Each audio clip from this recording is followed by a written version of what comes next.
Hello and welcome to All Stats Aren't We, a podcast in which Leeds fans cast the combined eye of the goings-on at Ellen Road, giving scrutiny to the underlying statistics and tactical footings at work at Leeds United. I'm Adam Elliott, and I'm joined today by Martin Riley. Martin, how are you doing?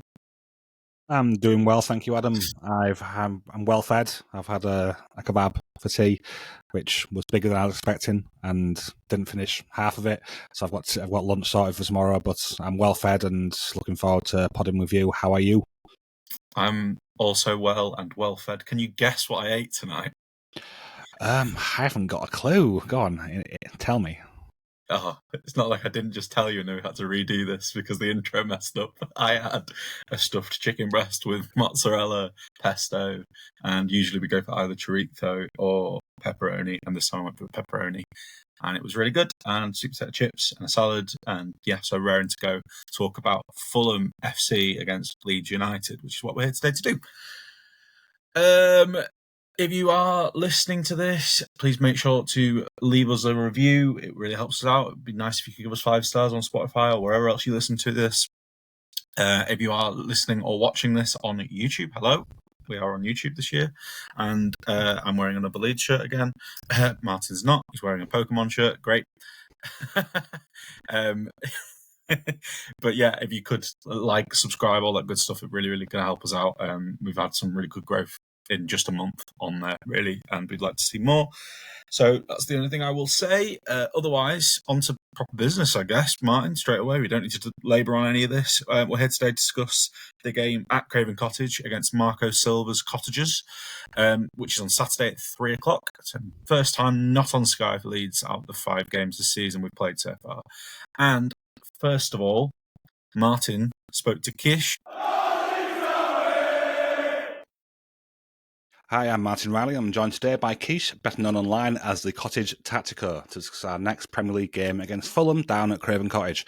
Kish, thank you so much for coming on our pod. How are you doing today? Yeah, not too bad at all, thank you. Like everybody else, suffering this international break. Looking forward to getting back to proper football. But yeah, it'd be good to have a chat about the game. Get me back into the right mindset as we head back to Premier League football, I guess. Yeah, the international breaks are always one of those things which, especially so soon into the window, so soon into the season, so it's 3 games in and we've got an international break already. Feels crazy. But yeah, that is where it is, isn't it? So we'll get straight into the questions. So I want to start with something a bit of a general overview of how things have been going for Fulham over the past few years. Obviously, Leeds have been out of the Premier League for a bit, so our fans may not be familiar with what's been going on. So if you want to just give us a general overview of things, please. Yeah, of course. So it's been pretty stable at Fulham. We did the whole sort of going up, going down a bit thing for a while, and we under Marco Silva, we've sort of established ourselves as a safe Premier League team. And I think, like all clubs in that position, I think Crystal Palace were there a few years ago. You have your slight identity crisis, which is, should we be pushing for Europe or should we be happy with what we're doing? And how far away are we from looking over our shoulders back at the relegation zone? And that is basically what's happened every season at Fulham. Every year at the start of the year, we're thinking, are we looking up? Are we looking down? Or is it what we actually think it's going to be, which is a happy mid-table? Which, in many ways, that's the good times if you're a Fulham fan. So we probably shouldn't be complaining about it. It's a pretty nice place to be. And a lot of that's down to our manager, who seems to be the sort of the grown up in the room when it comes to this football club. And I'm sure we'll get on to him in a bit. Yeah, he's an experienced guy. By this point, Silva has been around the Premier League for a while, so you've got a decent coach there, I must say, from the outside looking in. Speaking of Silva, what is the general consensus around him among the fan base? He's been in your dugout a few years now, right? Yeah, I mean, I think other than, I presume, Pep and Mikel Arteta, I think he's probably about as long serving as they come for Premier League clubs now. Look, the fans couldn't think any higher of Marco. They love him, and I think the biggest frustration is that there is some sense in which people think he's not being backed enough or he's not being supported enough to take the club to the next level. But I think as far as his position is concerned, people worship the ground he walks on. Our biggest worry is that he seems to be overlooked for jobs quite regularly. I presume at some point that will change and somebody will fancy him. And obviously he's out of contract at the end of the year, and there's no suggestion that is going to be solved anytime soon. So we wonder if it might be our last season and the happy Marco Silva years.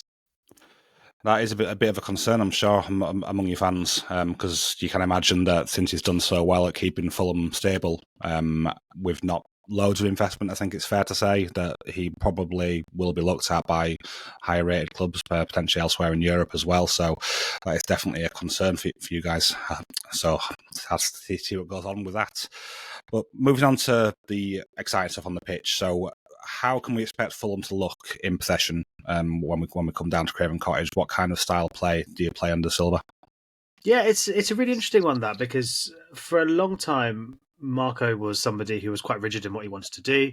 He set up in a 4-2-3-1/4-3-3 sort of setup, and you knew what you were going to get from a Marco Silva football team, and you knew not even just the way we would line up in terms of formation, but also the kinds of profiles and the kinds of patterns of play you'd get there. Recently, he's been experimenting a little bit with five at the back. We did it a bit last year. With mixed success, and then obviously we've dropped it against both Man United and Chelsea in our last two fixtures. I think it's very much sort of a match-up based thing, but it seems to be working a little bit better than it did last season. I'd imagine we go back to sort of Plan A Silva for this one, so we see something that looks like a 4-2-3-1 or a 4-3-3, and we can chat about some of those patterns of play and what that looks like going forward, if that's of interest to your listeners, so you can start thinking about this game. Yeah, 100% is. That's what we like to focus on, is the nitty-gritty side of it, not just the basic stuff that most of our podcasts do. We spent an hour and 40 minutes last night talking about our squad, just to give you an insight as to how long our content is. Yeah. Yes, we are. It's we're the the biggest nerds It's the around. best way to be, because it means that I feel if you're watching football in that way and you're interested in football to that extent, even a 0-0 draw can end up being the most fascinating thing around, because you notice things and you see things and it sort of sparks your brain. You start thinking about it. So I think what's happened under Marco is that when we first came up to the Premier League and we did that rare thing which you guys are trying to do, which is we actually stayed up. Not only did we stay up, we finished in the top half. A huge part of our game plan was we're very transition based. We had a big striker who guaranteed goals in Alexander Mitrovic. We somehow managed to turn Willian into sort of Chelsea Willian rather than Arsenal Willian, and he became a huge creative player for us. And we had players like Andreas Pereira, Anthony Robinson, sort of people who just really, really thrived running into space, who thrive sort of sitting off and then trying to hit people on the break with a bit of creativity. And what's happened is that we have slowly started to transition away from that towards a more possession-based team, and we've encountered the thing that a lot of possession-based teams face, which is teams are now sitting off us. And we've, like a lot of people, have struggled breaking down low blocks. So I think what you'll see from Marco in general is that the left back, if Anthony Robinson's fit, left back pushes on really, really high. The left winger comes inside a little bit. That's been Alex Iwobi most recently, and picks up little pockets of space and tries to create play through that. And you see lots of focus down the flanks, little wide triangles, particularly down that left-hand side. And that is the main way that we play. The problem is that because teams know that's the main way we play, we become a little bit predictable. And people seem to have an idea as to how to solve that. And that's where I guess some of our transfer business is trying to address. No, that totally makes sense. That is something which I think a lot of coaches struggle with when they're moving from a transition-based system to one which looks to possess the ball more, because you do have to try to transition to that sort of style eventually. You can't always thrive in being a counter-attacking team if you do want to try to push yourself further up the table. So that makes a lot of sense, and that was kind of what I was expecting from Silva, from what I know of him from watching his time in Premier League and in the Championship when he wasn't at that level as well. So moving on a bit to the other side of the on the pitch stuff. So out of possession, that's such a big part of modern football now, is the out of possession game. So how is it that you look to press out of possession? So, I mean, obviously, it depends slightly on the different phases of the game. You'll often see, like, we're quite happy to counter press. We're quite happy to show an initial press when teams look to play out from the back. But in general, I think the most defining feature of Marco Silva's out of possession setup is a mid block. So it's a 4-4-2 mid block. It's pretty narrow. We look to try and reduce the opportunity to break the lines, particularly centrally, and send teams wide. I think a big part of wanting to send teams wide is that I think our fullbacks in both Anthony Robinson and Kenny Tete are pretty much as good as you get in terms of 1v1 sort of dual winning fullbacks. They're both very, very strong in the tackle. And I think we're happy to take the stress and rely on them if we need to, and cut off in sort of central space. So that's generally what we do. But again, and I think this is why match previews like this are so much fun, is that, you know, that's not the way the Premier League works anymore. Like, teams have a plan A, but you very rarely see it. You often see quite bespoke things. And I think that's something Marco's really excelled at for us. A bit like Thomas Frank, he's sort of one of those coaches who in the Premier League seems, if he's got time to prepare for games, has something bespoke he wants to throw out there. So against Chelsea, you saw that, yes, it was essentially a 5-3-2 and off the ball, and there was quite a lot of man-to-man pressing, particularly down their left, our right-hand side, where we played sort of two full-backs. One was nominally a right centre-half. But, we're capable of coming up with something slightly different if we feel that's necessary. I think that what Marco will want at home is to go back to plan A, though. So I presume you'll see us in a 4-4-2 mid-block affair. That sounds fair enough to me. It's always good when you've got a coach who will experiment, even if it's only little experiments here and there, because too much rigidity can soon get you found out in this league. So you've got to try to keep the opposition and their analysts, because they all have them, guessing as to what's going to come from your side. And it's interesting about the 5-3-2 that you mentioned, because it seems to be a bit of an in thing at the moment. There's quite a few clubs who have reverted to 5 at the back or 3 at the back system in the past couple of seasons, so that's quite in with that as well. So moving now to talk about the transfer window. It's not long ago past.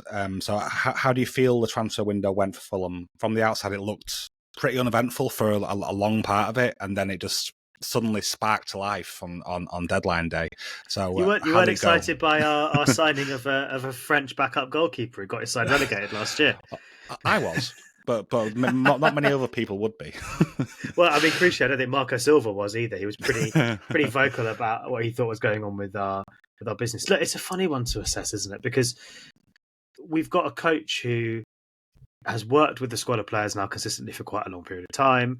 And I mean, I would say this because I'm a Fulham fan, but I honestly think that in terms of squads that are drilled in what their manager wants them to do, I think we're as drilled as any team in the league. I think I've said this on a pod for Fulham Focus recently. We have a team of players who have been there long enough, and he sort of wants players who are fairly Premier League experienced and sort of fit in his system. So there aren't that many surprises in terms of what Fulham do, but it does mean that our players don't just carry out game plans. They actually understand that. They understand what the manager wants. They understand what the process is. They know that if there's a strain on the pressing system, what needs to change and what the chain reaction is, and if one person goes, what the rest have to do. So we have that stability, and that's our basis. And I think so long as the manager's in place, that stability is worth quite a lot in the Premier League, because it's very rare that I've seen this Fulham side and just think that is disorganised and a shocker. I've seen us bottle things. I've seen us not sharp enough. I've seen us make individual errors, but I've not seen us sort of unprepared or chaotic in a game for a very long time. So I guess the quiet transfer window reflected that for a while, because what we've not had, which some teams like your Bournemouths and even Nottingham Forest or Crystal Palace have had around us, is we've not had our best players pinched this summer. We went from losing Alexander Mitrovic one year, losing Joao Palhinha the next year, arguably our best players in both of those seasons. I think we all thought Anthony Robinson was going to be that player this year, but knee injuries meant that, the likes of Liverpool and Arsenal weren't looking his way. So even when it comes to Rodrigo Muniz, who I'm sure we'll talk about given Leeds' interest in him, there's not been a big outgoing. So the quietness was unsettling, and I think it made a lot of people quite angry because it felt like the club weren't focused on going to the next level. But that quietness initially perhaps just reflected that there's not much going out the door. What we also have, though, and I think most of the league know a little bit about our director of football, particularly if they're wrestling fans, is Tony Khan, who's allegedly in charge. I don't know how much he is actually in charge, but he is technically our director of football, given his dad owns the club. And we have this pattern of sort of business seeming to conclude after AEW's big summer promotions have finished and after their big pay-per-views are done. So, if anybody is a wrestling fan, Forbidden Door finished and we were like, this is it. We're finally going to sign some players. He tends to leave it all to the last week and to deadline day, which absolutely winds the manager up, absolutely winds the fan base up. But then on deadline day, chaotic though it is and scattergun though it is, we actually did some pretty big business. And I guess the exciting thing for Fulham fans heading into this fixture is it's our first chance to have a look at some of those players. And I think there are some sort of ways in which it would change the dynamic of the team, which we can chat about in a bit if you like. But we've particularly targeted 1v1 wingers who we think can help us break down sides when they set off. Yeah, and that's, again, a big thing at the moment. There seems to be a lot of focus on signing these direct wingers, even Pep, who historically has turned wingers like Jack Grealish, who was one of the dribbliest, most fun players in the league, and kind of neutered him a little bit. But now he's signing players who are focused on 1v1 dribbling, and that seems to be a big thing at the moment. So let's just talk about the squad that you've got at hand at the moment, and who are the key players to the way Marco Silva wants Fulham to play. Yeah, I think that's actually quite a tricky one, because I think that the other thing about, but there are some, so we'll get to them. But I think the thing about Fulham's squad is that whilst it perhaps is low on like absolute blow your mind quality, I think there's a lot of players who are at quite a similar level. There are very few weak links. I think there's quite a lot of depth, but depth at like 7 out of 10 every week, rather than like players who are going to blow your mind and score a hat-trick on you all the time. So I think that's one of the big features, actually, that there's depth there. A lot of players there can put in a shift, and a lot of them can have impacts on games, particularly off the bench. Our record off the bench is excellent. In terms of key men, I've mentioned him a fair bit already. He's coming back from injury, but I think Anthony Robinson has he's determined the nature of this system, because it's his explosiveness down the left that has sort of had everything else built around it, really. And you could see towards the end of last year, when he was struggling with an injury, we looked half the team that we normally do without him at full fitness, even though he played on. I think he's really important. I think that the goalkeeper is important, but Leno, who's the leader in the side, and on his day is as good a shot stopper as you have out there. And then there are a lot of players who perhaps go under the radar who are really, really important to this Fulham side. And I think, at left centre half, Calvin Bassey is very good. He probably suits being sort of the more free of a centre half. He's actually one of our best 1v1 dribblers, which sounds really weird, but like in most games you'll see him sort of randomly maraud up the pitch, or sort of chuck a trick in there to evade a press or something, and like if there's anyone else it would give you a heart attack, but he's really good at it. And then sort of in midfield, I think the two players to look out for, so one is Alex Iwobi. Alex, you guys know your stats and your analytics, so I feel like I can go there with you, but it's like Alex Iwobi is the best player I've seen at all the things nobody cares about. The stuff that like nobody on Match of the Day is going to be like, well, actually, I think you'll find that most attacks that end up in the penalty box involve Alex Iwobi at some point in Fulham's build-up. Like he has an incredible ability to pick up space and find space on a football pitch. And when teams are smart out of possession and they know how to block and they know how to press, just somebody who has a nice habit of picking up space is so important. I think in terms of like passing the ball into the area and carrying the ball in the final third, he was as good as anybody in the league last year. He's just a really, really intelligent football player. And I feel like because he's not, how some players when they run with the ball, they look really pretty. Like Eden Hazard, like when he dribbled, he just looked really good. Alex never looks that good when he dribbles. I think it's his body shape or whatever. Like, he doesn't look beautiful when he does stuff. He's really effective. But he's powerful. I think that's one thing that I've got from him. He's got a lot of power in his dribbling. I'm a fan of Iwobi. I find it interesting, his transition from where being more of an attack-minded play in the final third and opening that little bit deeper, and you using that ball carrying to get through presses and all the rest of it. So definitely. I'm a fan. He's a huge thing for us, and I think sometimes a bit underappreciated. I think all football clubs have that player who, like, some of the fan base aren't perhaps as aware of how important they are as sort of like some of the obsessives, and I think he is that player for us. And interestingly, I think, and this is a question for us going into the game with you guys, there's a growing clamour that we might see him sort of in the middle of the park a little bit, because obviously Fulham have just dropped £40 million on a left winger, a Brazilian guy called Kevin, who I think is like that's one of the great things about Brazilian players, when they just have really, really boring names. Like, no offense to any Kevins listening, but it's the Joes and the Freds and the like. We love that. So like, Kevin. And I presume you don't spend £40 million on a Brazilian winger if you're not going to play him, and he definitely plays off the left, which is where Alex Iwobi's been playing. So there's some suggestion we might be seeing him move inside a little bit. But I think Iwobi, Bassey, and Robinson are probably our key men, and I'd imagine all of them will be playing by the time we get to this one. So that was mainly, it's a very strong left side of yours is what I'm getting from this. There you go. So speaking of the elephant in the room in this deadline, we've been after two of your players in this window. So it's been quite laboured how much we were after Rodrigo Muniz. I'm a big fan of his as well, and I feel like he would have been an ideal option for us. But I can also totally understand why you would want to keep hold of him because he's that sort of player who finds space so well in the final third. He's got work rate, he's got pace, he's got all that you want from a centre forward. And yeah, we've brought someone in, Dominic Calvert-Lewin, who he's a different profile in ways, but also has similarities. Like he's good at finding space as well. He's not as clinical as Muniz is, but yeah, and Harry Wilson as well. So those two players were ones who we were quite looking into, and we're very close to getting on deadline day to Wilson. But it's an interesting one because I think for Rodrigo, it's like everything about him looks like he's destined to be a top class Premier League number 9. Like he's the right build for what managers want up top these days. His like underlying data in terms of like goals per 90, shots per 90, like everything looks like it's there.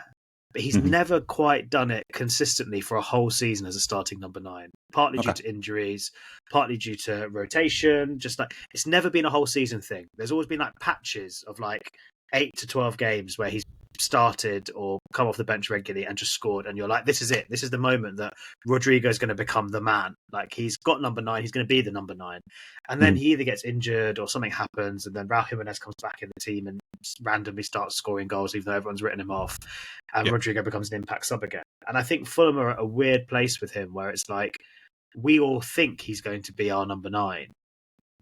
But he hasn't really got the contract that reflects that. And I don't know if that's going to be addressed now that the window is closed and the move hasn't materialised. But there was a reason why those links wouldn't go away, because we haven't really committed to him. We haven't really shown him the money that his underlying data at least suggests he deserves, even if he hasn't done it across a full season. I'm not going to lie, and I don't mean this in a disrespectful way, I was never that worried about the Leeds links. One that really worried me was Atalanta. I thought when they came in for him, I assumed he was off. And to be honest, until he scored against Brighton and grabbed a Fulham scarf and went ballistic, I thought he wouldn't be with us this season. So it's a great thing that he's there. He's one of 3 strikers we have now. So we've got him, Raul Jimenez, and then we've signed a lad called Jonah Kusi Asar from Bayern on loan, who I believe is almost 2 meters tall. So I don't know if you'll see any of him in this game, but he's absolutely massive. He's like, they call him Baby Isak because he's Swedish, but he just looks huge. And we cross the ball a lot, so maybe we'll see a bit of him as well. Yeah, interesting one on Rodrigo. Wilson is the one that I thought might have happened, if I'm being honest, because again, out of contract, really good player. I'm going to get myself in trouble here because our fan base absolutely adore Harry Wilson for good reason, because he's turned games around against Brentford for us, which means a lot to Fulham fans, and is a real cult hero and has been at the club for a long time. I would have been tempted to do the deal. And I can see why Fulham got as close to doing the deal as they did, because I just don't think he's necessarily going to get the contract that he wants from Fulham. Yeah. We've just signed Samuel Chukwueze from AC Milan. Okay, it's an initial loan, but I think Fulham have every intention of making that a permanent deal with the clause that's in that loan agreement. That is really Wilson's place off the right wing. So he's probably going to be competing for minutes off the bench, as he has done for most of his career with us since we've been in the Premier League. Our fans absolutely adore him. He's got an incredible knack for goal. He's very creative. I wonder if the intention was there to do that deal, and it was just the absolute hubris and chaos of Fulham on deadline day that meant it all fell apart, and the lad from Chelsea we're supposed to be getting also fell through. Yeah, I think that's what it was. I think he was waiting for the... What was the guy's name he was going to be signing? George. Yeah. That's it, yeah. So I think that one falling through could have been what meant so that he couldn't be released. I would guess that Marco didn't want to lose too many players without at least keeping the guys that he trusts in there. Yeah. And I think he probably trusts Wilson off the bench, and he would have been a good squad fit for us because he's Welsh, and we have a number of we have a lot of Welsh nationals in our side. You do actually, don't you? Yeah, Ethan Ampadu, Joe Rodon, Dan James, Carl Darlow. So we've got 4 current Welsh internationals. So yeah, intangibles wise, he would have been a great fit for us, and also for the profile that he offers. But we're not really here to talk too much about Leeds, so I want to get back to Fulham. So are you expecting to see any changes to your usual style of play against Leeds in particular? Well, I mean, this is where you can help me out a little bit, which is how do you think Leeds are going to approach this one? Do you think you guys are going to sit off a bit and try and be solid? Because we basically bottled it to every promoted club at home last season because they tended to sit off in a block and we didn't know what to do. Yeah. And I think if Leeds were to sit off and be quite pragmatic, this game is the first test of Fulham trying to break down a low block. Really, we haven't had to deal with this. We've had 2 away games and our only home games with Man United. So, I mean, I think what you're probably going to see is a slightly tweaked Fulham approach, and it will be the first chance we get to see of what Marco thinks of as his low block killer this year around. But fill me in on what you think the lead setup's going to be, and I can tell you how I think we'll try and deal with it. Well, Daniel Farke has been a coach who does like to have possession. He's pretty big on that, and he spoke about it that he wants to try to play the way that he knows and the way he likes to coach. If it was me personally, I would be sitting back a bit against Fulham.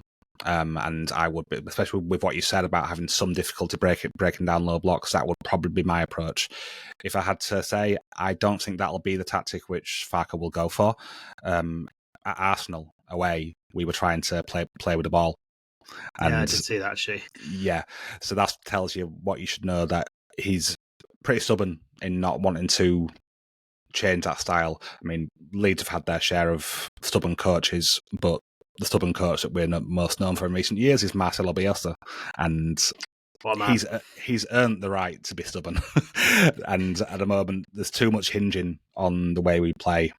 That I do think that we should be a little bit more pragmatic, especially away from home. There could be some little changes, so we maybe won't be quite as open as what we would be if we were playing at Elland Road. But I do think that we will look to possess the ball where we can, and we will look to commit bodies forward. But we maybe won't be too gung-ho about it as if it was at Elland Road. So that's probably the best way I could say. Yeah, no, that makes sense. And look, I guess you never quite know what you're going to get from teams coming out of this early international break. It's almost like the start of the season again. I sort of feel like August football's not real. Do you know what I mean? Like, it's sort of. Yeah. I think you can get carried away with trends from the first few games before the international break, and I feel like it's from now onwards that we start to see what teams are really about. So yeah, it'll be interesting to see how you guys approach it. I think what you'll probably see is you'll see a lot of Fulham trying to play down the flanks, and particularly down our left flank. A lot of wide triangle interplay. A lot of our number 10, our left winger and our left back sort of trying to manipulate the ball and trying to hit sort of the left-hand half space sort of byline kind of areas. And we look for cutbacks and we look for crosses. And what we saw last season is that when teams got wise to that and just started overloading ball side and blocking that channel, we ended up having to send Anthony Robertson on the overlap rather than the underlap. And he's a player who has got incredible sort of engine back and forth down that left-hand side and has improved technically. He's become a really decent progressive passer. But he's not like his assist numbers are unbelievable. So like a lot of fans look at his assist numbers and think this guy's incredible in the final third on the ball. I think a lot of that is actually just like usage and like volume and the amount of crosses he puts in rather than being unbelievably good. And he was much more effective at them from like the underlap byline as opposed to from out wide and deep. So what teams started to do is they just started to try and like block inside and just send us wide, and we didn't really know what to do. So that's where your Kevin comes in, which is we've signed a chap who, at least on YouTube, looks like some sort of cross between Vinicius Jr. and Neymar, but then everyone does on YouTube, so who knows? They do. So, a direct left winger, he has not been on international duty. He has been training with the side. So whether you see him chucked in and you see a slight tweak to how he played down the left and a little bit more of a direct option, potentially. And then the question that I think is always the case for what you to expect to see from Fulham, because Silva likes to play down the flank so much and we don't have a lot going through the middle, we often have our number 10 just going to join whichever triangle we're playing out wide. Okay. What is that right side looking like? And is it going to offer that much threat? And this is where Harry Wilson's quite an interesting character, because, I mean, he's ostensibly our starting right winger, at least at the moment.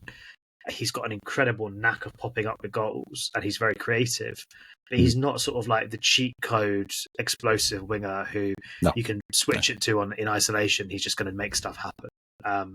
So I've always been saying for a long time in the work that I've been doing online that Fulham need to play in combinations down the right a bit more and get some people around someone like Harry Wilson, because he's just not an isolation threat.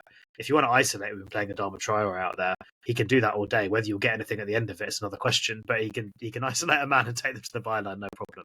So I think the game will sort of be determined by how sharp Fulham's combinations are out wide, and whether there are any new players that can perhaps offer something a little bit different when teams get settled in against us. And yeah, that's sort of it. I mean, we're at the back. I don't know how to best sum this up, which is that I think at the back our underlying numbers are really good, and they were really good last season. Our individuals are really good. Like Kenny Tete's a really good defender. Calvin Bassey's a really good defender. Andy Robinson's a really good defender. Joachim Andersen has got huge strengths, but has got one massive weakness, which is quite slow. But he's also a good defender. And our goalkeeper's half decent. So like, all the underlying numbers and all the personnel suggest we should be absolutely rock solid at the back. We just have like a very strong knack of messing things up, making one random error, giving away a penalty. We've given away like 3 penalties in our first 3 games. Wow. Not all of them were penalties, I don't think, but that's besides the point. Letting in long shots. Like, there's just sort of, despite how solid we are and how solid we are on paper, there tends to be something that tends to go wrong in the back. So you never really feel like predicting Fulham a clean sheet, even though the numbers tell you we should be getting plenty. That's interesting. So you feel that there's some sort of like maybe error proneness in certain moments. Is it caused by pressing, or is it just is it when players run at them? Or? It's just I think that we as a side. So you know how a lot of managers like they'd set up their rest defense. I'm allowed to say that on this podcast, and people aren't going to be like, "What are you talking about?" Yes. Yeah, this is the right place. I found my people finally. But like, so most managers they set up their rest defense. They'll have like a 3+1 or a 3+2. They'll have 3 defenders. Like they try and like make sure there's not like massive space in the channels. Marco doesn't really do that. Like Marco's like a 2+1, 2+2 kind of man, and he trusts his absolute cheat code fullbacks to get back and bail us out if we need to.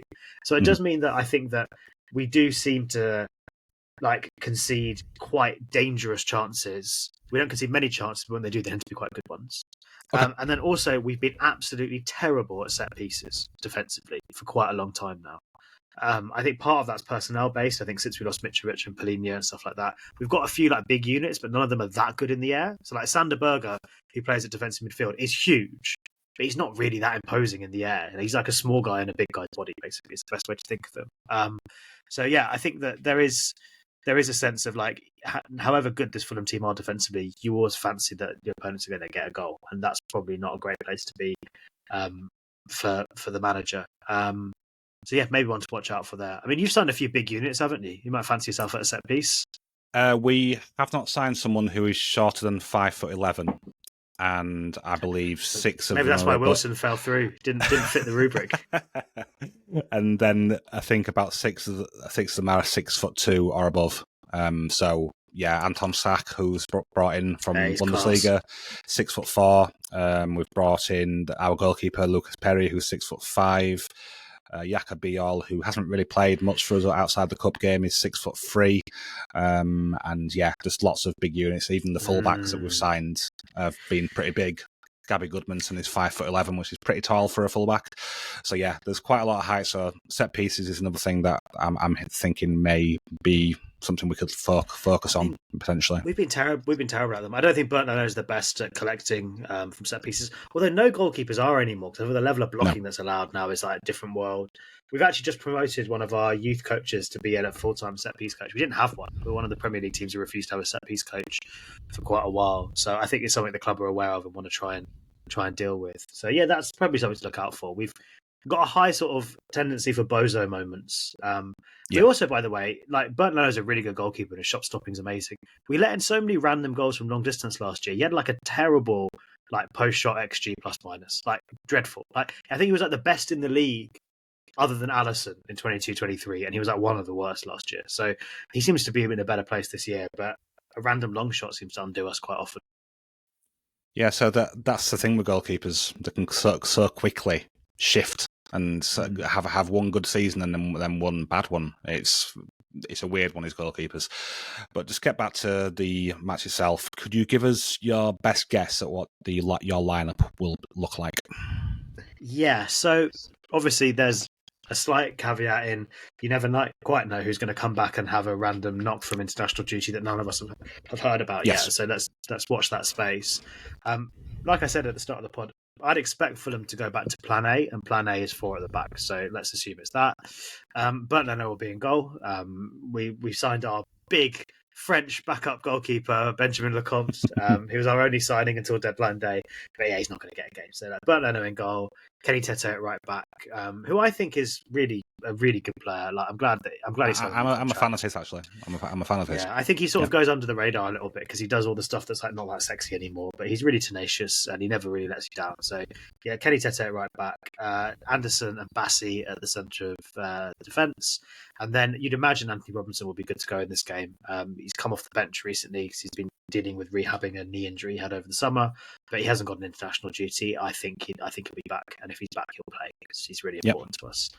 Then it gets a bit more interesting. So the Fulham midfield, like Marco Silva has a 6, 8 and a 10, but the 8 and the 10 on the ball do roughly the same thing. So he lets his number 8 push on quite high.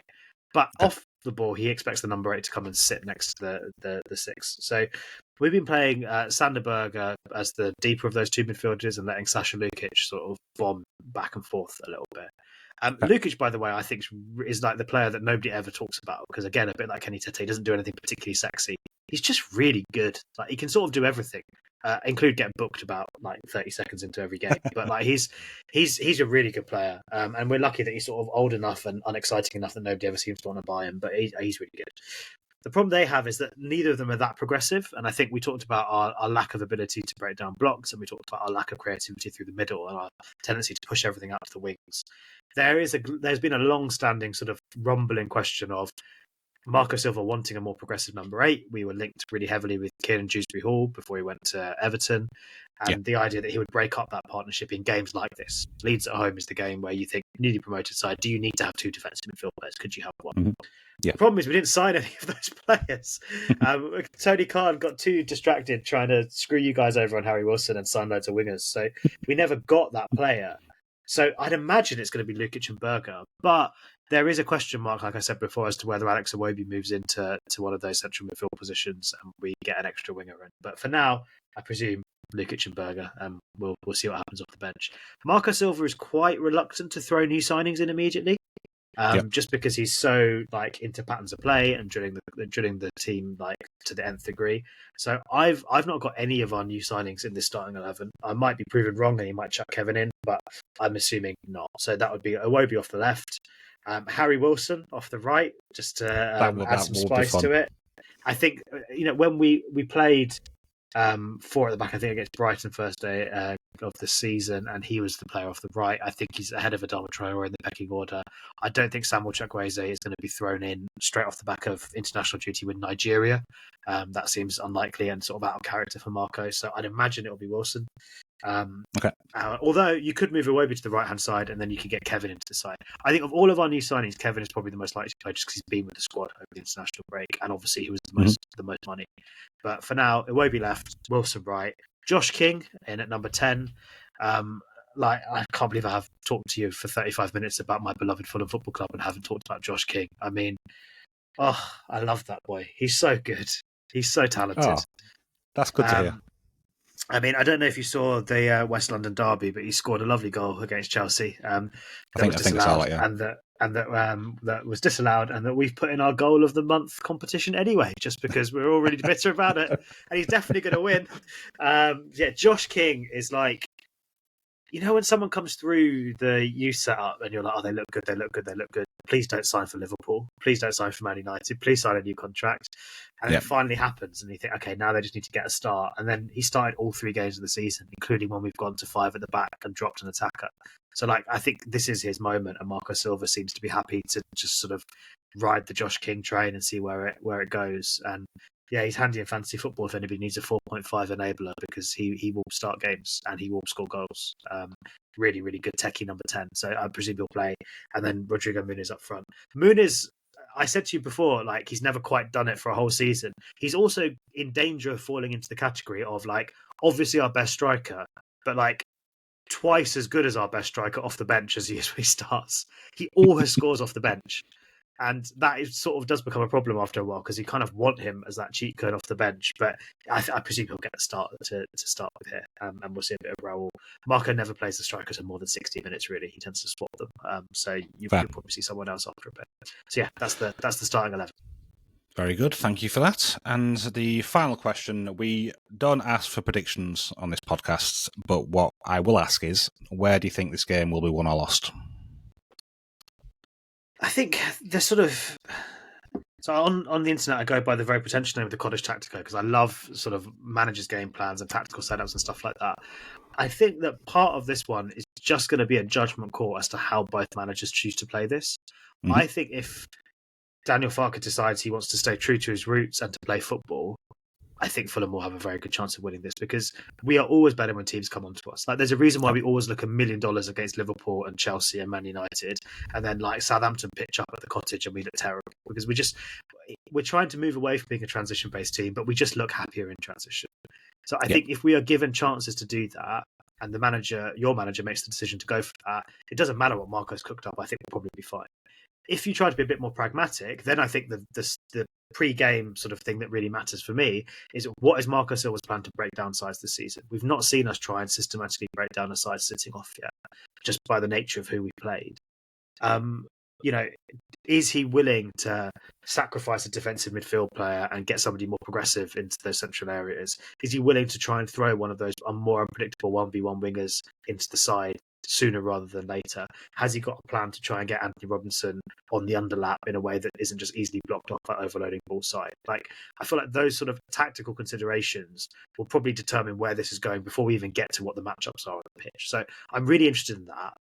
And that's why I think that when we have a look at their starting 11s and we have a look at the first 5 minutes of this game, I feel like I'd have a fairly decent inkling of where I think it might end up. But then there is the stuff that just is on the pitch and is unpredictable. And that's football. That's football. And I do look at you guys in the middle of the park, and I like a lot of what you've done. Like, I think Anton Stack's a really good signing. Like, he's somebody that I wanted us to try and sign when Joao Paulinho left, because I think he sort of fits the mold as that sort of massive enforcer, like great intangibles, great mentality, like seems to get it, seems to want to be the heart and soul of the club. And like, that's exactly what you want. So I think that midfield engine room could be really interesting. I think that you're equipped pretty well to sort of try and come at us. And we've got 2 pretty good starting central midfield players. We haven't got a huge amount off the bench. We've got, God bless him, Tom Kearney, into his 10th year with the club. Just had a documentary released about him this week. And we love him, and he can still do it, and he's still class on the ball, but he's not going to eat space, is he? No. And then Harrison Reed, who a lot of people thought was going to be moved on this summer, but is still there. So I think the middle of the park could be interesting. And then I think we just need to see how much service Rodrigo Muniz can actually get. I mean, he's a wonderful, wonderful striker. He sometimes does crazy things out of nowhere. Virgil van Dijk can tell you a bit about that if you need to. But, like, he is still, at his core, a lone striker who's going to depend on service. And we haven't done a great job of getting him that much to start the season. And I think, if Rodrigo gets shots on goal, he'll probably score. But you sometimes have games where he just barely gets a shot off because he's just not that involved. And that's probably a key one for us here. That and defending set pieces. Like, would it surprise me if you guys like go 1-0 up from a corner? Absolutely not. And that changes the game completely, as we all know. Like, game state absolutely is everything, does. Right? Yes, it is. Yeah, that's another word we use a lot on this pod, so thank you for using it. You've been a fantastic guest. Thank you so much for joining us. And where can our listeners look to find your content? Yeah, so I'm on social. I mean, for my sins, still predominantly on X, just because that's where people are still. It is, yeah. So, at Cottage Tactico, if you want to see, I do a weekly match thread, which looks at lots of pass maps and heat maps and defensive action positions, all that kind of stuff. And nice. Then if you want to hear a bit more about Fulham, I'm part of the Fulham Focus podcast. So we'll be doing a match preview with one of your colleagues, I think, at some point, which would be very exciting. Indeed, Adam is going to be on yours. So yeah, we've both done each other a favour for this one. Yeah. But yeah, thank you again for coming on, and I hope you enjoy the game, but not too much. That's exactly the way to call it. Are you coming down to the Cottage, or are you watching from home? No, I'm watching from home. I've got a lot of children, and I don't often get a chance to go to see a game, but I'll be watching from home, yeah, for sure. Okay. One of my favourite away day moments, just to leave your listeners with this, is that, and I've thought about this one just to make sure I remembered it right. We were playing you guys.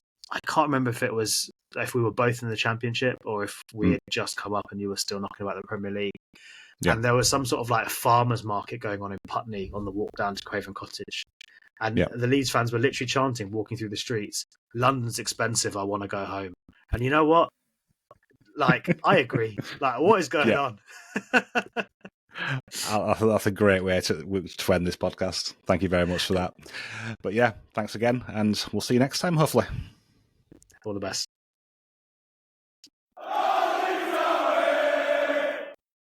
Sorry to interrupt, just a quick one.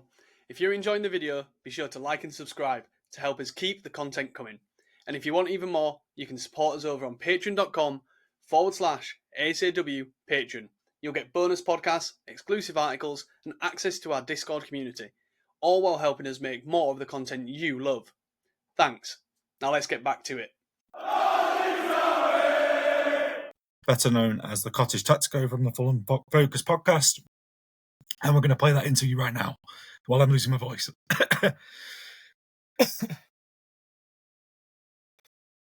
Great stuff. Let's break down a bit of that then and what we heard in more detail.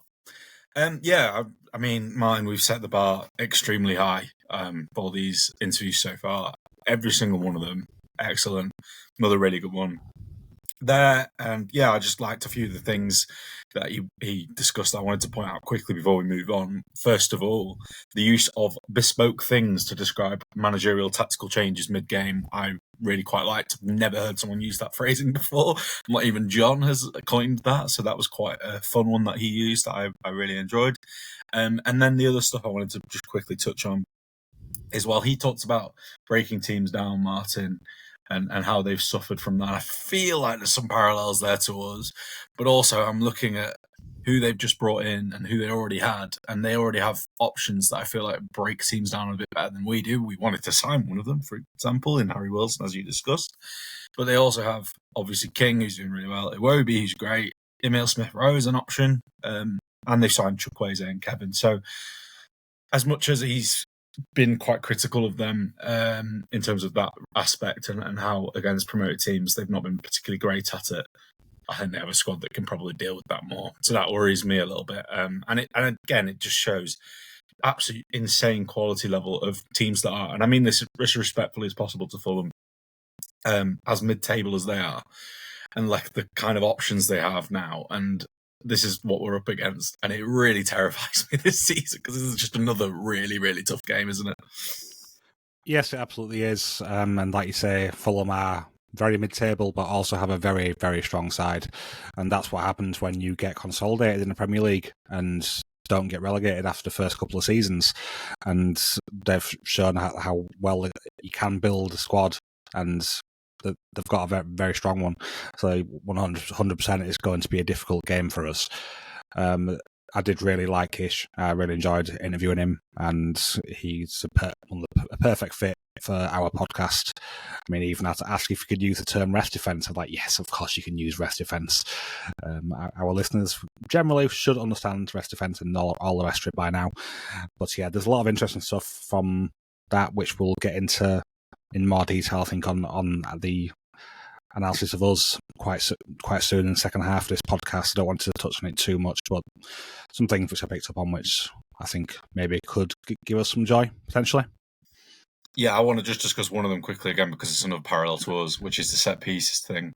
He said that we're one of the only teams in the Premier League doesn't seem to have hired a set piece coach. And although this is kind of a bit of news, I guess, that we skipped out, it looks like Leeds are looking to hire a set piece coach now. Graham Smith has reported it. I've done a bit of work on it as well. And yeah, that's great news. But blimey, like I just genuinely thought we might be the only team in the Premier League that didn't have one. So it was nice to hear that they've only just got one themselves as well. So yeah, there is that. Let's talk about their team then a little bit more, even though he's discussed some of their strengths and best players. I guess who stands out for you? The only really strong one for me, he said there's a lot of 7 out of 10 players in their team, and I like that. That's probably fair. But my word, Anthony Robinson is by far one of the best left-backs, not just in the Premier League, in Europe. There's a reason at one point in his career that he was linked with moves to AC Milan and Liverpool. Nothing happened, but, though I think there was an underlying issue, wasn't there, that meant that he didn't sign for them. But, Fulham have got a 28-year-old, peak of his powers, really, really fast, really strong, really athletic, really tall. Good player on the ball, good player in 1 versus 1s. Like, he's just a really, really good left back all round. So fair play for keeping him because he's excellent. But yeah, I kind of get what he means about a lot of the rest of the team being kind of mostly 7 out of 10s, maybe with the exception of King having quite a high ceiling. But yeah, is there anyone that's caught your eye so far this season that you might have watched a bit? Well, obviously, I watched a fair bit of Rodrigo Muniz. I mean, when we was looking at signing him, so yeah, he's a quality player, of course, and a lot of their players are good. I like both their fullbacks, Tete and Robinson are both good. Obviously, Robinson the better of the two, but I think Tete is someone as well who I think at one point we were considering for one of the spots because he was potentially not going to be signing a new contract, wasn't he? And then he did sign a new contract. But yeah, those two are good. But I think my favourite player out of these is probably Iwobi. I mentioned it when he was speaking, and I've been a fan of his. I'm not really sure when I did, but he's really powerful runner, and I really like that kind of player. He's got a lot about his game, which is really useful in a progressive standpoint, and for a transitional threat and in general play, he's one of their biggest threats in my opinion. So yeah, he's one who stands out for me. Yeah, me too. Even though he was kind of clowned upon a little bit at Everton, I have to say. So I think he's found a real nice home at Fulham, and they're getting the best out of him. And I wonder what it means now that they've signed someone like Kevin. What's going to happen to Obi and where he's going to get put? But I guess that remains to be seen. And it's nice to have depth. Maybe he'll play as a more central player that drifts wide sometimes, or maybe even off the right. I don't really know.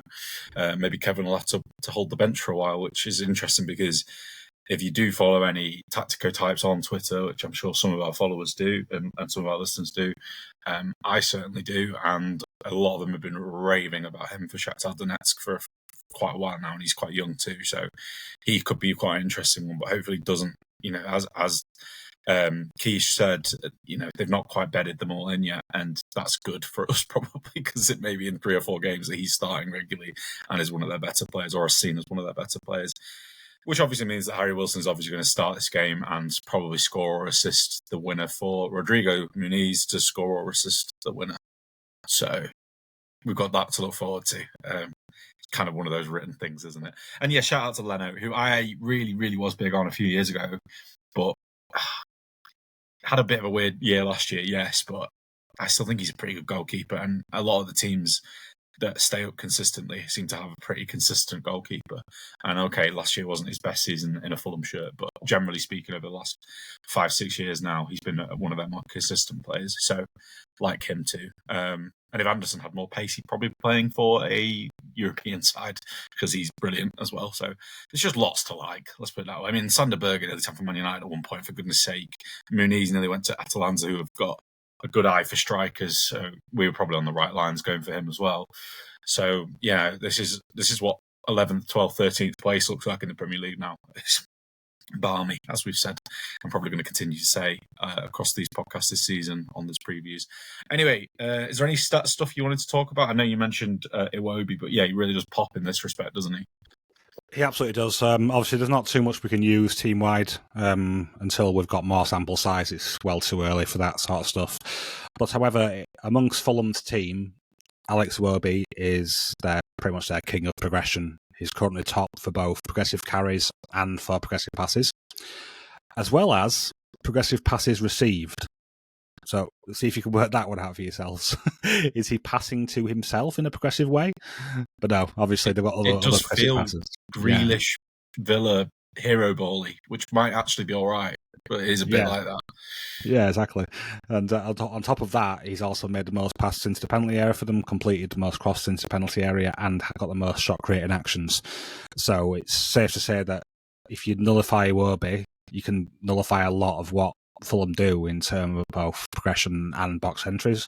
They don't just have him of course, but he is definitely putting up numbers so quickly into this season. So if we can do a decent job of getting him covered and not letting him influence the game, then that could be a good thing for us.